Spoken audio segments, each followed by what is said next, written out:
Hello friends, artificial intelligence और machine learning की video lecture series में आपका स्वागत है। मैं डॉक्टर दाफड़ा हूं और एआईएमएल की इस 12th वीडियो क्लास में हम एजेंट प्रोग्राम्स समझेंगे। नाम से शुरुआत करते हैं। एजेंट प्रोग्राम्स का मतलब क्या होता है? देखिए, एजेंट यानी एक इंटेलिजेंट एजेंट या आर्टिफिशियल इंटेलिजेंस सिस्टम जो सेंसर्स का इस्तेमाल करके एनवायरमेंट में से इनपुट लेता है और एक्चुएटर्स का इस्तेमाल करके कोई एक्शन लेता है या काम करता है। ठीक है। और प्रोग्राम्स का मतलब है सॉफ्टवेयर्स या एल्गोरिदम्स जिसका इस्तेमाल करके ये एआई सिस्टम काम करता है। तो एजेंट प्रोग्राम्स का मतलब होता है आर्टिफिशियल इंटेलिजेंस सिस्टम के सॉफ्टवेयर्स। ठीक है, तो चलिए स्टार्ट करते हैं। देखिए, सारे एआई सिस्टम्स का एक जैसा आर्किटेक्चर होता है जिसमें वो एनवायरनमेंट में से परसेप्ट या इनपुट लेते हैं और एक्चुएटर्स का इस्तेमाल करके कोई एक्शन लेते हैं। अब हमें ये ध्यान देना है कि हम एजेंट को प्रॉपर सीक्वेंस में कैसे काम करा सकते हैं। आमतौर पर एजेंट प्रोग्राम उसके इस वक्त के करंट सिंगल इनपुट के आधार पर कोई एक्शन डिसाइड करता है, मगर अगर उसको एक से ज्यादा इनपुट लेने की जरूरत होती है तो उसके पास उसे स्टोर करने के लिए एक डेडिकेटेड मेमोरी होनी चाहिए। और अगर उसके एक्शंस उसके पास्ट इनपुट्स पर भी डिपेंड करते हैं तो उसे उन्हें याद भी रखना पड़ेगा। फॉर एग्जांपल, अगर हम फिर से सेल्फ ड्राइविंग कार या टैक्सी के ही एग्जांपल से समझते हैं जो हमने एआईएमएल के 10th वीडियो क्लास में समझा है। कार को सेफली ड्राइव करने के लिए उसे एक से ज्यादा इनपुट्स की जरूरत होती है, जैसे कि कैमरा से इनपुट लेना पड़ता है, स्पीडोमीटर से इनपुट लेना पड़ता है, जीपीएस से इनपुट लेना पड़ता है, इंजन से इनपुट लेना पड़ता है। ठीक है, तो इस कार के लिए सिर्फ एक इनपुट काफी नहीं है। तो हमारे पास अब दो कॉन्सेप्ट्स आते हैं, एजेंट प्रोग्राम जो कि सिर्फ करंट इनपुट पर काम करता है और दूसरा है एजेंट फंक्शन जो इनपुट की पूरी हिस्ट्री को कंसीडर करता है।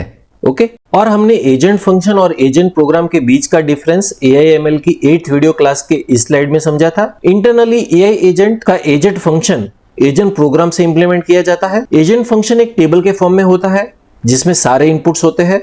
और देखिए, कोई भी एआई एजेंट को डिस्क्राइब करने वाला एजेंट फंक्शन जो टेबल के फॉर्म में होता है वो बहुत बड़ा होता है। क्यों? क्योंकि ये एजेंट फंक्शन टेबल सारे पॉसिबल परसेप्ट सीक्वेंस और रिकॉर्डिंग्स का इस्तेमाल करके बनाया जाता है। तो हमें याद रखना है कि एजेंट प्रोग्राम सिर्फ करंट परसेप्ट या हाल के इनपुट का इस्तेमाल करता है, जबकि एजेंट फंक्शन इनपुट्स या परसेप्ट्स की पूरी हिस्ट्री को कंसीडर करता है। ठीक है, मगर अब सवाल पैदा होता है कि क्यों एक बड़ा लुकअप टेबल इस्तेमाल नहीं करना चाहिए। देखिए, जो एजेंट टेबल का इस्तेमाल करते हैं उनको एक बड़ा टेबल यूज करना पड़ता है ताकि वो हर सिचुएशन को कंसीडर कर सके, मगर ये बड़ा टेबल यूज करना ठीक नहीं है। क्यों? क्योंकि टेबल इतने बड़े होते हैं कि उन्हें स्टोर नहीं किया जा सकता। फॉर एग्जांपल, एक ऑटोमेटेड या सेल्फ ड्राइविंग टैक्सी कंसीडर करते हैं। टैक्सी के एक कैमरा से जो वीडियो इनपुट आता है वो अप्रोक्सीमेटली 27 मेगाबाइट पर सेकंड के रेट से आता है। कैसे? देखिए, 30 फ्रेम्स पर second multiply by 640 into 480 pixels multiply by 24 bits of colour information, ये करीब 27 MB इंफॉर्मेशन देते हैं। और ये जो लुकअप टेबल देता है वो 10⁻²50 बिलियन एंट्रीज वाला होता है सिर्फ 1 घंटे की ड्राइविंग इंफॉर्मेशन के लिए।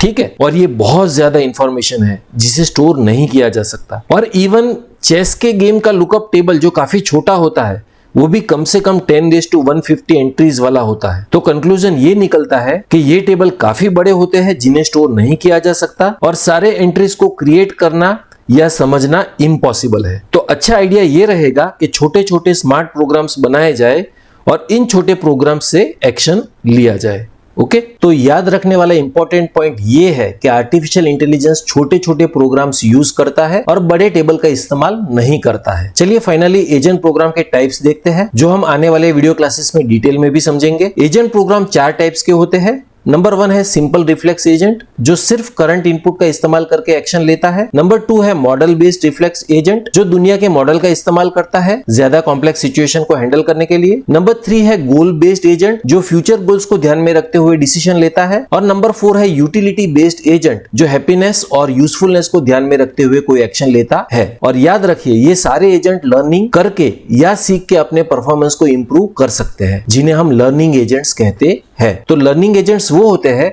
जो अपने एक्सपीरियंस से सीखते रहते हैं और अपना परफॉर्मेंस इंप्रूव करते रहते हैं या सुधारते रहते हैं। और ये लर्निंग एजेंट और नॉन लर्निंग एजेंट्स के बीच का डिफरेंस क्या होता है? देखिए, कोई एजेंट नॉन लर्निंग एजेंट होगा अगर वो सीखता नहीं है, यानी कि वो कोई प्री डिफाइंड रूल्स या मॉडल्स पर ही काम करेगा और डिसीजंस लेगा। और ये नॉन लर्निंग एजेंट्स अपने एक्सपीरियंस के साथ इंप्रूव नहीं होंगे और अच्छे नहीं बनेंगे, जबकि इससे उल्टा लर्निंग एजेंट्स है वो टाइम के साथ इंप्रूव करते जाएंगे, एक्सपीरियंस के साथ इंप्रूव करते जाएंगे और अपने आप को एडॉप्ट या अनुकूल करते जाएंगे। वो अपने एनवायरनमेंट से, मिस्टेक से और सक्सेस से लर्न करते रहेंगे और अपने बिहेवियर और रूल्स को मॉडिफाई करते रहेंगे और अच्छे बनते रहेंगे।